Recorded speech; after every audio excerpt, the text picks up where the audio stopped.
dagang antara Indonesia dan Amerika Serikat ini sudah terjalin begitu ya, setelah proses negosiasi yang cukup panjang ya dalam beberapa bulan terakhir begitu. Ditetapkan bahwa tarif yang disepakati ini adalah sebesar 19% begitu. Tanggapan Anda berkaitan dengan hasil negosiasi antara Amerika Serikat dengan Indonesia seperti apa, Pak? Saya rasa kita menyambut sangat baik dari keputusan yang telah dilakukan oleh pemerintah dengan antara Indonesia dengan Amerika. Ada 3 hal yang kita perlu cermati. Yang pertama adalah keputusan ini jelas membuka suatu market yang sangat besar untuk Indonesia. Seperti kita tahu, Amerika Serikat adalah salah satu negara yang mempunyai ekonomi yang telah tumbuh dan cukup kuat selama bertahun-tahun. Dan Indonesia dengan kita memerlukan market yang baru untuk ekspor, jelas ini memerlukan suatu market yang besar untuk Indonesia bisa capai.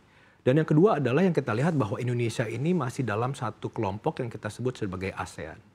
Dan kita melihat bahwa 19% ini menjadikan Indonesia salah satu negara yang sangat kompetitif dalam ASEAN itu. Jadi, dan kalau kita bukan hanya ASEAN, mungkin dilihat dengan negara-negara yang mempunyai sifat yang ekspor seperti Indonesia, kita ini mempunyai suatu potensi yang sangat besar untuk mendapatkan market share yang lebih besar. Nah, ini menurut saya juga yang sangat penting Indonesia dalam keputusan 19% tarif ini. Yang ketiga yang menurut saya juga sangat penting adalah dengannya kompetitif Indonesia ini membaik karena tarif, Indonesia ini perlu mendatangkan yang namanya FDI dan juga investasi dan juga melakukan deregulasi ekonomi sehingga Indonesia ini bisa menjadi negara yang jauh lebih kompetitif dibanding sebelumnya. Dan ini sifatnya bukan hanya short term, tapi lebih ke medium to longer term.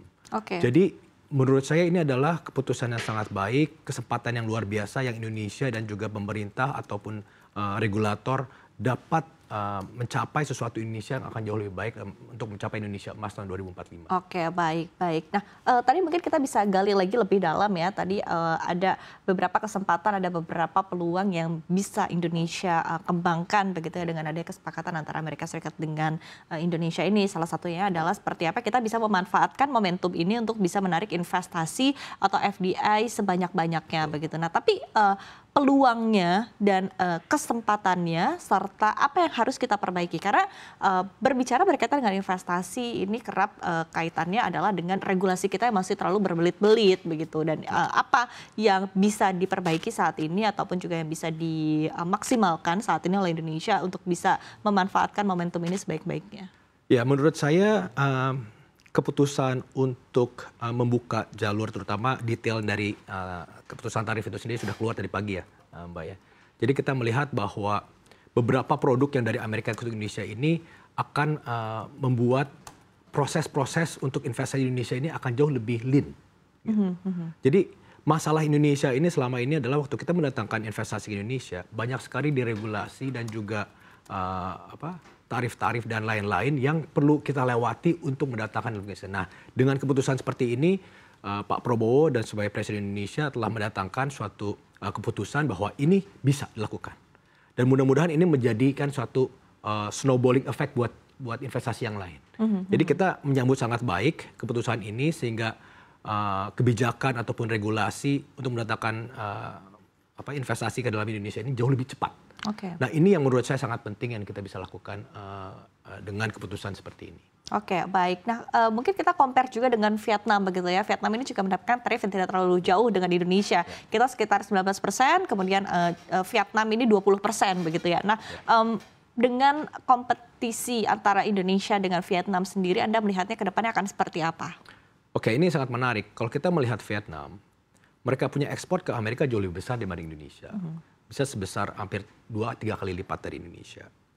Kalau kita melihat produk yang mereka jual pun cukup seimbang dan cukup sama gitu, yaitu industri-industri padat karya seperti garment, tekstil ataupun sepatu alas kaki ya. Jadi dengan Indonesia punya tarif itu 19%, meskipun kelihatannya 1% itu sedikit. Tapi kalau kita melihat sebagai profitability dari perusahaan-perusahaan itu sendiri, 1% itu cukup besar. Karena 1% itu langsung masuk ke margin atau profitability dari perusahaan-perusahaan itu sendiri. Dan itu cukup besar. Gitu. Jadi ini merupakan kesempatan yang sangat baik untuk Indonesia bisa mengundang investasi-investasi yang sebelumnya masuk ke Vietnam, bisa masuk ke Indonesia. Oke. Sehingga cost dari Indonesia sebagai produser itu sendiri pun jauh lebih kompetitif. Jadi menurut saya ini kesempatan yang sangat luar biasa ya. Oke. Kalau kita bandingkan dengan Vietnam.